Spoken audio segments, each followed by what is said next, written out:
है, आजादी मिली है इन्हें संसद के अंदर विपक्ष के सांसद को संसद के अंदर धमकी देने की, उसे कटवा आतंकवादी और उसे मुल्ला कहने की और उसे संसद के बाहर देखने की आजादी मिली है।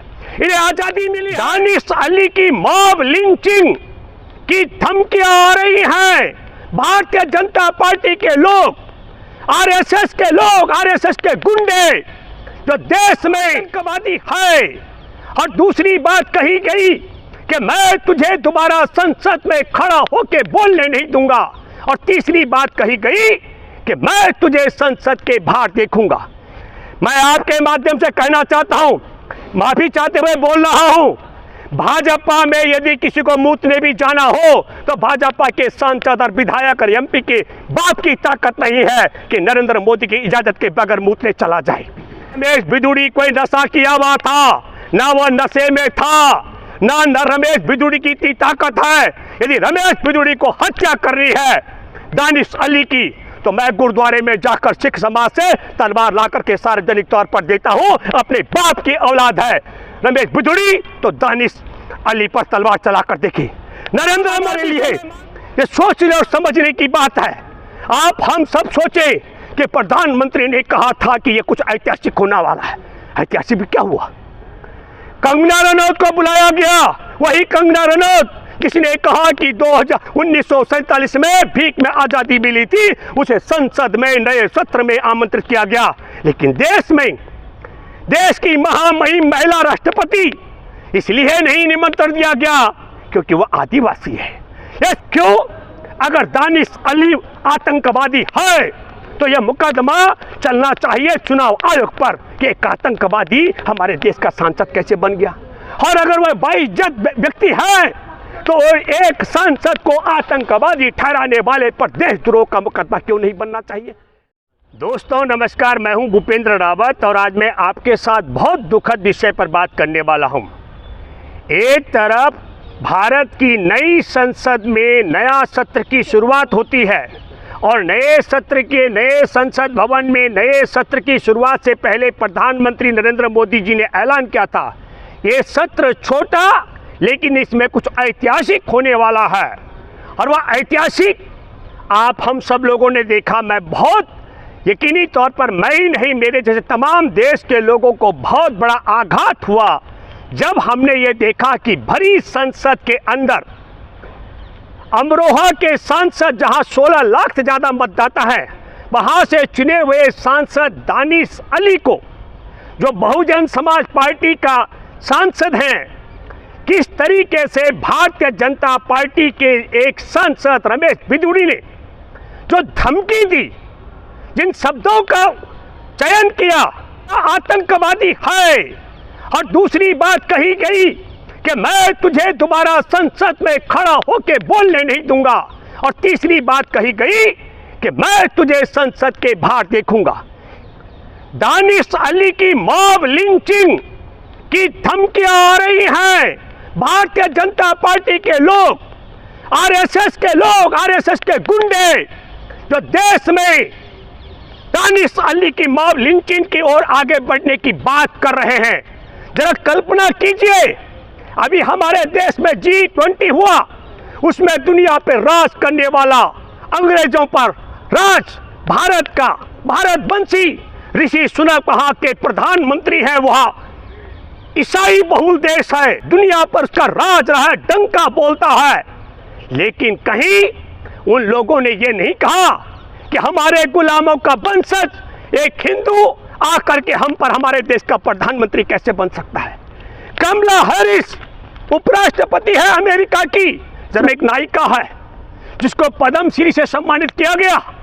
मोदी सरकार के माध्यम से राष्ट्रपति ने, मैं नवंबर 2021 का जिक्र कर रहा हूं, और जैसे उसे पद्मश्री से नवाजा गया, उसने कहा 1947 में मिली हुई आज़ादी झूठी थी, भीख में मिली हुई आज़ादी थी, असली आज़ादी 2014 में मिली है। उस समय हमें लगा कि ये नायिका हमारे देश में पद्मश्री का पुरस्कार हासिल करने के बाद भाजपा के लिए मक्खन लगाने के लिए हमारे देश की आज़ादी की जंग में शहादत देने वाले शहीद आजम भगत सिंह, अशफाक उल्लाह खां, और इन तमाम देश के क्रांतिकारियों का अपमान कर रही है।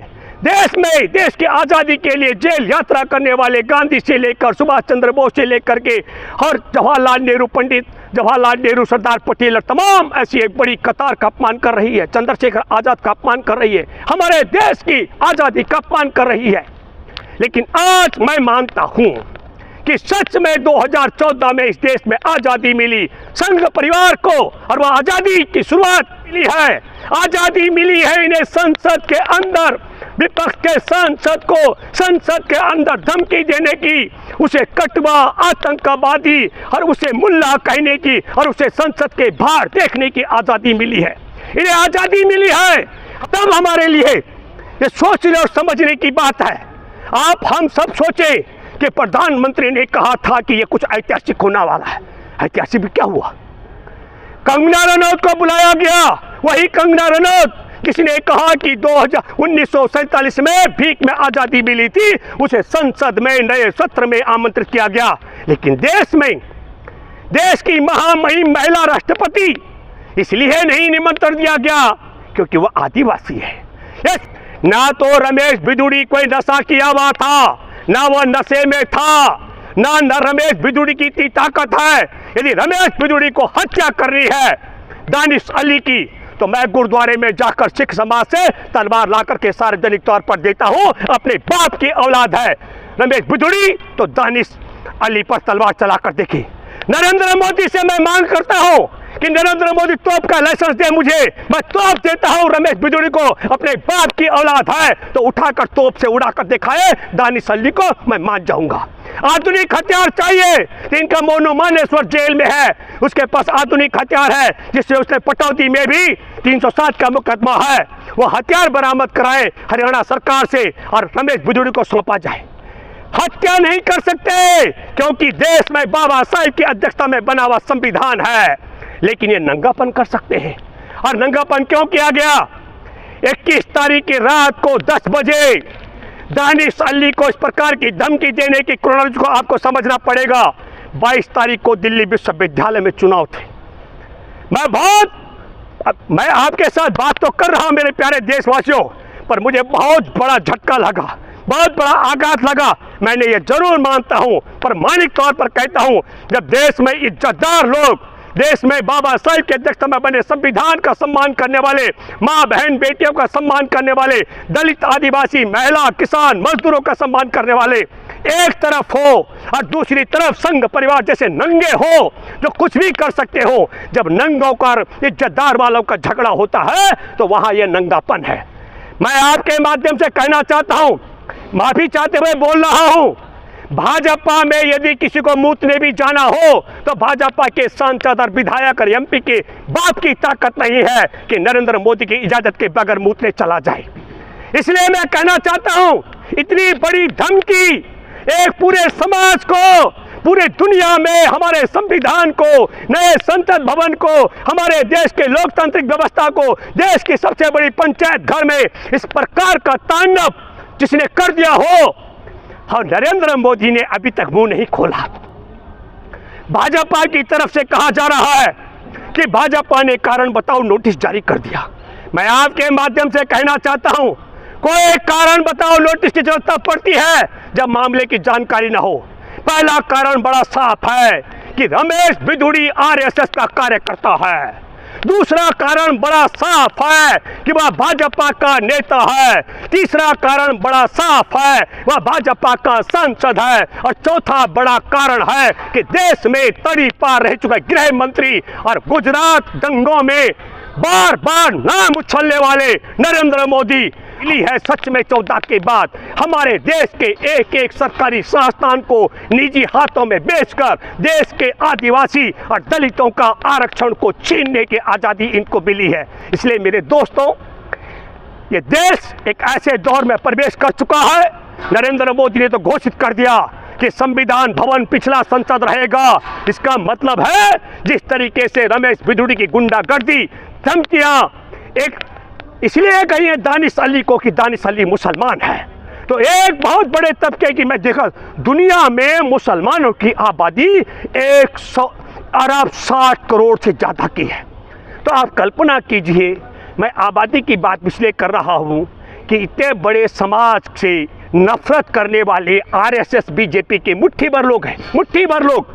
और तब मैं ये कहना चाहता हूँ, ईमानदारी के साथ में इसमें कोई भी कारण बताओ नोटिस की जरूरत नहीं थी, सीधा सीधा मामला बनता है। अब कहा जा रहा है कि संसद भवन में विशेष अधिकार होते हैं, और विशेष अधिकार के तहत अगर रामवीर सिंह भिदुड़ी ने दानिश अली का गला दबा करके हत्या कर दी गई होती तो क्या हत्या का मुकदमा नहीं बनता? इन्हीं की सुरक्षा एजेंसियां हैं।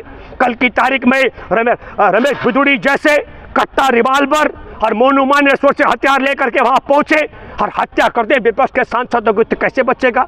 इसलिए मैं ये भी मानता हूं कि ईमानदारी की बात ये होनी चाहिए कि सर्वसम्मत प्रस्ताव पास होना चाहिए। विपक्ष के लोगों ने तो मांग की, भाजपा सत्ता पक्ष के लोग मांग करें और पुलिस में मुकदमा दर्ज होना चाहिए। पूरे दुनिया में भारत की संसद का, हमारे लोकतंत्र का और संविधान का, देश के भाईचारे का और देश की सबसे बड़ी पंचायत घर का अपमान हुआ है। और जिन 16 लाख मतदाताओं का प्रतिनिधित्व करते हैं दानिश अली, उन सब का भी अपमान हुआ है। मैं उम्मीद करता हूं कि नरेंद्र मोदी अपने किए पर, अपने पापों पर से पर्दा हटा करके रमेश भिदुड़ी को दंडित कराने का प्रयास करेंगे। मैं फिर कहना